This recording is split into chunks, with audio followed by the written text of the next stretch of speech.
Now let me start off by saying this was not supposed to be a video focused on Dar es Salaam's nightlife.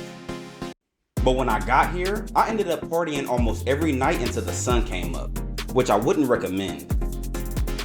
So in this video, I'm going to be showing you a few things to do, such as beaches, restaurants to try, my accommodations, but mostly nightlife, so that you can have an idea of a few things to do over a long weekend.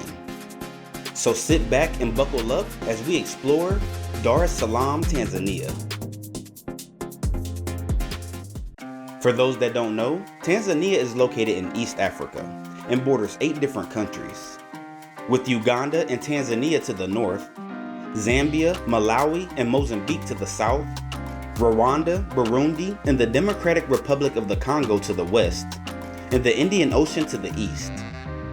Dodoma is the capital city of Tanzania, but its biggest and most populated city by far is Dar es Salaam.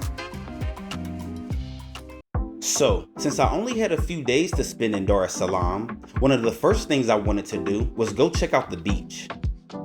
The most popular beach in the city is Koko Beach, located in the more touristy area of town called Masaki. Koko Beach is a beautiful beach that offers a lot of fun activities. You can swim in the clear, warm waters, but stay clear of the sea urchins. You can also participate in things like soccer, beach volleyball, or just relax on the soft sandy shore. There are inexpensive restaurants all over, where you can enjoy delicious food and cold drinks while listening to music. During the week, the beach isn't that crowded, but on the weekends, it gets pretty crazy. This particular day was more packed than usual, as it was the Muslim holiday, Eid. If you didn't know, Dar es Salaam is about 60% Muslim, so this is a pretty big holiday. As you can see, the beach was full of people, which was exciting to see, as I'm not used to seeing so many people wearing traditional Muslim attire. There was a lot of music, a lot of food, and I had a great time experiencing some of Tanzania's vibrant culture. Now, like I mentioned at the beginning of the video, I didn't do much while in Tanzania outside of partying.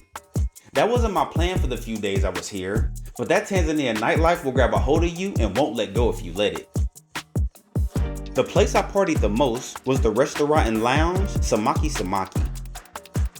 This place is open 7 days a week and always has something going on. My first night here was karaoke night. I was surprised to see how many people were here on a weekday. Actually, I came to Samaki Samaki every single night I was in Dar. I even ran into some friends that I met on my trip to Zambia, and we ended up partying throughout the weekend. Samaki Samaki was my pregame spot just about every night I was in town.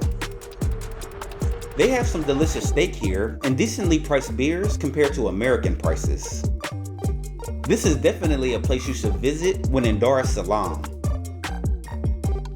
Now, probably my favorite spot was the restaurant and lounge Wavuvi Kampu.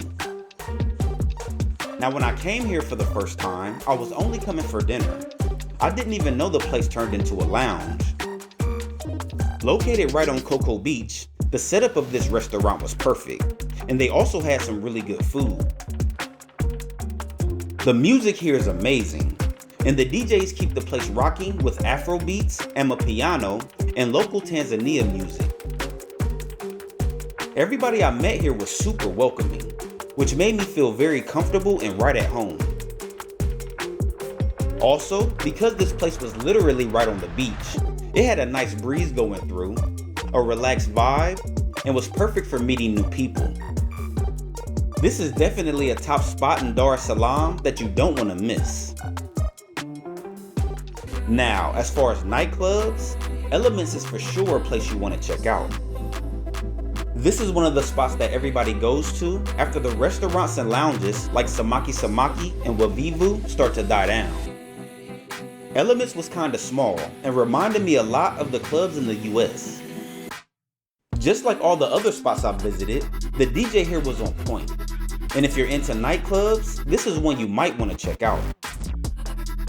The last place I partied while in Dar es Salaam was 1245 Bar and Lounge. This was another bar that stayed open pretty late. A cool thing about this night is that they had a drummer playing all the current hit songs alongside the DJ. I had an awesome time partying in Dar es Salaam. I only spent time in Masaki during this trip. I can only imagine what it's like partying in the other parts of the city. Over this long weekend, outside of spending time at the beach and clubbing, I also spent a lot of time in the area of Masaki called Slipway. Located right off the coast, Slipway is a tourist area that has a hotel, shopping center, and restaurants. My favorite restaurant in the Slipway area was the Waterfront.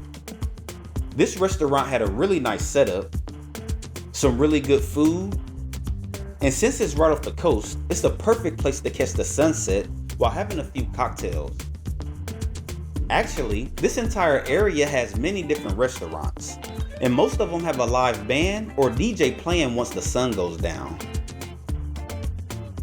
Another restaurant in Masaki that's a must visit is the Cape Town Fish Market. As you can imagine, they have a lot of different fish dishes. The food was so good that I came here for lunch a few times as well. In the evenings, Cape Town Fish Market also has a live band come through, and they were very good. Now for breakfast, the place I visited most mornings was Salt Restaurant. They serve breakfast all day and are known for their unique and diverse menu. The vibe of this restaurant, as well as their friendly staff, make this a good place to start your mornings. Now, as far as my accommodations, I stayed at Yayo Hotel, located right smack in the middle of Masaki. I thought this was a great value find, as I paid only $55 a night for this place. They cleaned my room daily, and the laundry service was so cheap that it was basically free. I had a great time in Dar es Salaam over this long weekend. Actually, it was so fun that I'm considering visiting again in the near future to really experience the city outside of just the nightlife. Let me know down in the comments if I should book that trip. As far as visa requirements, US passport holders are required to have a visa to enter Tanzania. However, you can obtain a visa at the airport upon your arrival, which was a smooth, fast, and simple process. Dar es Salaam is a very fun and interesting city. I can't wait to visit again. If you're from here or have visited before, let me know some places outside of the nightlife that I should visit. I'll see you in the next video. Have a good one.